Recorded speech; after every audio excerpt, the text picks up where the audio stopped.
Hey guys, welcome to my channel. I hope you're all doing very well. So I just watched Pokemon Detective Pikachu. Let's talk about it. So Pokemon Detective Pikachu is directed by Rob Letterman. And when it comes to Pokemon the first movie is one of the earliest films that I remember watching on VHS on repeat at all times when I was younger.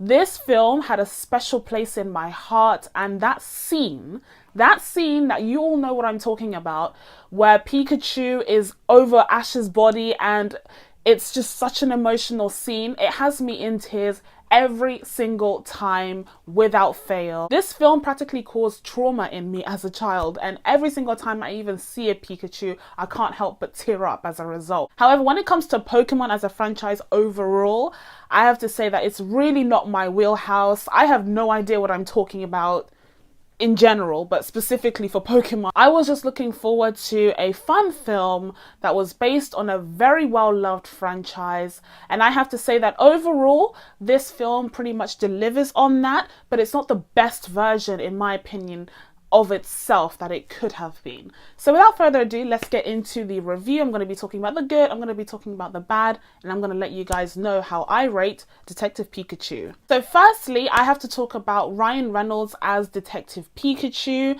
Now, when I first saw the promotions for this film, I was very confused because as little as I know about Pokemon, I know for a fact that Pikachu does not traditionally speak. I know that there have been instances where Pikachu has spoken and it's freaked out a bunch of fans, but I was largely unfamiliar with this iteration of the character, and I was interested to see how it would work. And I think Ryan Reynolds in the role is absolutely excellent. He's very funny, which is to be expected, especially after Deadpool. And just for a second, going outside of the film itself and just talking about the marketing surrounding it, I thought was absolutely genius. Ryan Reynolds at this point has gotten a master's in marketing because he is truly gifted in capturing people's imaginations and getting their attention in this crowded space, especially just a few weeks after Endgame. And I feel like the film has really stood out and benefited from it. So many great examples of his marketing strategy, like when he released the full movie on YouTube, except it's only the first minute where it looks like it could be the film and then ends up just being Pikachu dancing, which was hilarious. And then there's the other one where he does a makeup tutorial on how to transform into Pikachu, and he just draws dots on his face because it's CG. So I thought that was really funny and inventive. So props to Ryan Reynolds and his team for working on the marketing on this film, because it's really made it stand out. And I would say in the film itself, I think he works really well as the character. For the most part, I think his line delivery is excellent, and most of the jokes that Pikachu tells really land. They also try to give him a few quirky characteristics, like the fact that he's addicted to coffee, and well, actually that's pretty much it. But yeah, I think that works really well, and it creates some funny bits. The second thing I really enjoyed is the concept of Rhyme City, the idea that there's this city that exists where the Pokemon and the humans can coexist side by side on an equal basis. I think it goes a long way to kind of address this common criticism of Pokemon, where it's essentially just a bunch of animals who are trapped in essentially a cage that are the Pokeballs, and they're only released when they have to fight on behalf of the human owners that they have. And it kind of sounds a bit like animal cruelty to some people, and it's seen as like a criticism of the franchise. So I think the fact that they've worked in the idea of a city where the Pokemon coexist on an equal basis, we'll talk about that later, with the humans, I think is interesting, and I think it does go a long way to address that issue. And also I think the fact that the Pokemon have to choose their human partners as well as being chosen works well here. It creates more of a reciprocated relationship rather than one of ownership, which works better. I especially liked that this city was set in London. I was surprised by that, but it was a nice surprise. I think more and more films lately have used London as a setting. You know, you have Detective Pikachu, you have Hellboy, Men in Black coming up, as well as Spider-Man Far From Home. So that's really exciting to me as a Londoner to see our great city being portrayed in more and more films. It's been a popular city in the past, but it's just funny how so many blockbusters are featuring it in such a short period of time this year. The city is designed to be a bit more of a mishmash though, so it's not just London. Some of it feels like a Tokyo perhaps, some of it feels like New York. So it's definitely a collection of different cities that have come together to form one in order to create a unique space for the Pokemon and the human to survive in. In terms of the characters, I'll say that I did enjoy Justice Smith's performance here. I liked his character, Tim. I didn't really love him. I think at the beginning I liked him less because he didn't seem very charismatic, and he was bouncing off against Karan Soni at the beginning, who plays Dupinder in the Deadpool films, and I think he's really funny and really electric on screen, and I think Justice Smith didn't really stand out against him. And it's not that he's not a funny character, because he doesn't need to be a funny character. Here he's more pensive and he's a bit more kind of depressed due to his situation.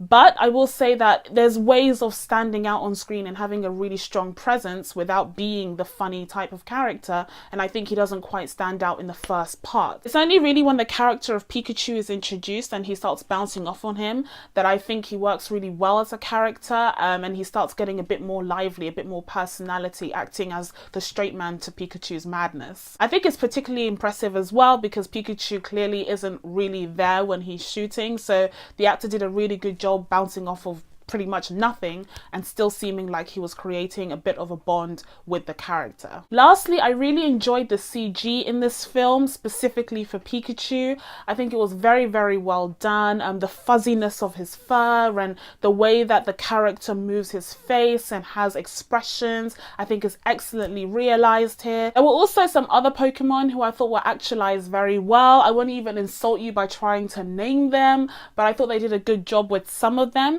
However, I will say that there are some that look very, very bizarre and fake in this film. Firstly, I did not like the way that Mewtwo was presented. He looked very rubbery and textureless and very animated in comparison to Pikachu's real life quality. I felt like the character needed a bit more detail and a bit more texture added to him in order to make him feel realistic and like an actual biological organism.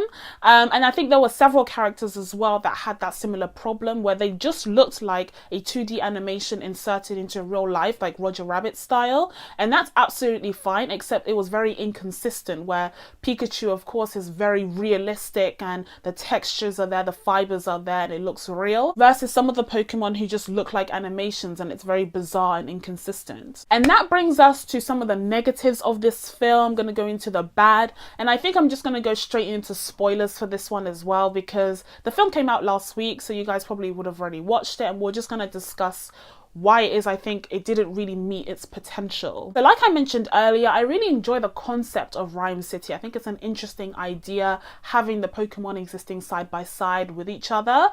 But I will say that I don't think it was pulled off very well here. And actually, it occurred to me whilst I was watching Justice Smith's character on the train heading towards Rhyme City, and then there's this big entrance where Bill Nighy's character is explaining his thought process behind this entire thing, and suddenly I realized, hang on, this looks familiar. And that's because this is essentially Zootopia. It's Zootopia, basically. Just as a refresher, in Zootopia, the 2016 Disney animated film, different species of animals coexist together, and they have different elements of their society that are pretty much adjusted for them in their own unique concrete jungle. I think they were going for a similar vibe here with the Pokemon, and I think it's an interesting idea. It works so much better in Zootopia because the creators really thought about how this concept would come about. They really thought about the climates of the different areas, the transportation methods, and the social commentary.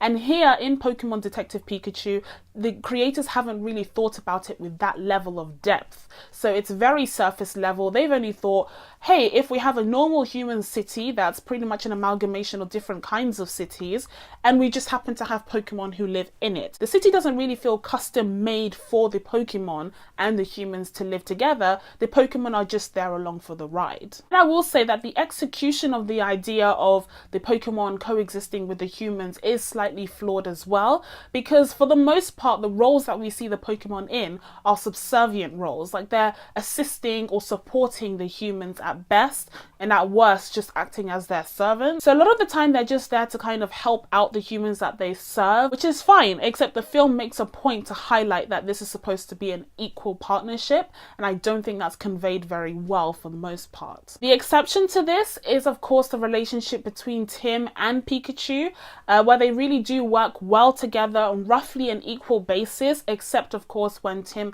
hates Pikachu at the beginning and is being disrespectful towards him due to his own baggage, but okay. Other than that, I think they do work really well, except the film kind of ruins this for two reasons. So firstly, the bond that is built between them is very rushed, in my opinion. I think the first time that Tim calls Pikachu partner feels very rushed, very forced and not genuine. And it's when Pikachu is injured and it looks like he's going to die, although no one held their breaths for that. I think it felt very rushed. Even coming out of his mouth, it didn't seem convincing when he called him partner. So I didn't really love that. And secondly, I think the film undermines its message of Pokemons and people working together side by side on equal basis. Because for the one example that we have of this with Tim and Pikachu, it turns out that Mewtwo had actually taken Tim's father, Ryan Reynolds' soul or consciousness or aura into Pikachu's body upon his request in order to save his life. And while that's amazing and an act of braveness from Pikachu, so as a result, we never really spend a lot of time with the original version of Pikachu. And so we don't really get to know that version of Pikachu, and we're not really convinced with the bond between Tim and Pikachu. And as far as we're concerned, the only reason why they were able to bond is because Pikachu had Tim's father's consciousness. And that doesn't really count. And also that seems to be the reason why Tim could hear Pikachu, although that's never really fully explained either. And now let's go ahead and talk about the other characters. And if it feels like I've just tagged them along at the end of this video, that's because that's exactly what's happened. I don't think any of the other supporting characters play a huge, important role in this film. It's very much about the dynamic between Tim and Pikachu here, and the others are just kind of there. Firstly, you have Bill Nighy's character, who turns out to be the villain, the big bad, and sure, fine. It made sense because he kept talking about the restrictions of human evolutions in light of his own condition, and he showed great admiration for Pokemon evolution, although we didn't really see much of that in this film. I will say that it does kind of add up that he would want to imbue himself with the qualities of the ultimate Pokemon, that is Mewtwo. So that kind of lines up. I didn't really have a huge issue with the character himself. It was more the writing of this story. I just think it was very paint by numbers, not very riveting. I think the best parts were when you saw the characters react to certain situations. Although I will say that by the end of it, that kind of fell apart as well, because Pikachu managed to magically know where Tim was and what Tim was up to when he was trying to remove the mind controlling device off of Bill Nighy's character. And Pikachu was trying to help him do that, even though he couldn't have known that that was the plan, because he had come to Rhyme City to tell Tim that Bill Nighy was the bad guy and nothing much else. And on a side note, for a film that's called Detective Pikachu, we don't actually get to see a lot of Pikachu being a detective. We have a scene at the very start of the film when Pikachu is frantically going through all of his notes, and there's a bunch of coffee cups littered around the room, which I thought was really funny. But that scene doesn't really show him breaking down clues and going through evidence. It kind of just shows the work that he's already done with his partner. So that wasn't really a good insight into a Detective Pikachu mindset. I think at the very end is when we get that, when he's actually looking at the clues and piecing things together. And that's at that point where I realized that it actually hadn't happened much in the film. So in a way, that helped to highlight how much it was lacking in the rest of the film. So back to the characters that I don't like, and the second one is Lucy. Now, her and Tim's relationship is very unconvincing to me, because it basically consists of Tim finding her really attractive upon first sight, which fine, except it doesn't seem very reciprocated. It's not a very two-sided relationship in that sense. There are moments where she's shown to have some attraction to him, but they have absolutely no chemistry and it's not convincing at all. And so when the film tries to get us to root for them, I'm just not buying it. And also it doesn't help the fact that she's a very two-dimensional character. Her character essentially just consists of her wanting to be a reporter and wanting to be a journalist, but the only characteristics that we see of her actually matching this job description is the fact that she keeps asking annoying questions and she happens to stumble into dumb luck when she meets Tim. Other than that, I don't really see her qualifications for being a journalist. I don't really see that thought process happening inside of her because she's a very flat, two-dimensional character and not particularly interesting. I will say that I appreciated Catherine Newton's acting in terms of the way that she portrayed the nervous energy that Lucy had inside of her, and I thought it worked really well alongside her Pokemon partner, Psyduck. He has this crazy condition where being overstressed would literally make him explode. I thought that was really fun and they worked really well together. I really liked it when they were running for their lives away from the lab and Lucy was trying to calm Psyduck down, telling him that there was nothing to worry about even as they were facing impending doom. I thought that was really funny. And I just really enjoyed Psyduck as a character as a whole. I thought he was so adorable, just the way that he was freaking out about every situation, and it felt like he felt bad for freaking out about every situation as well, but he just couldn't help it. And it's so adorable when Pikachu has to give him a foot massage just to calm him down. I love Psyduck. I think he's great in this film. And lastly, you have Chris Greer, who plays Bill Nighy's son. He turns out to be a good guy in the end. I don't think that's earned at all. There was nothing really leading up to it. The whole time you thought that he was an evil character. And yes, it was really the henchman or the henchwoman who was in disguise as the son. That was the evil character. But still, there was nothing about this character that was set up as a good person, or we don't really see what he contributed to the company as a whole. So it was very weird to see him be the good guy at the very end. It just came out of left field. So overall, it's really no surprise that the best parts of this film are the Pokemon themselves, but I have to say that there's not really much else that they've given me to sink my teeth into. The human characters are very flat and don't leave a huge lasting impression, and I think the story is pretty generic and by the numbers, which is surprising considering that this is a Pokemon based film. I would have thought that they really would have dived into the Pokemon lore and devoted more of this film to the true Pokemon fans. But essentially the creatures in this world didn't really have to be Pokemon.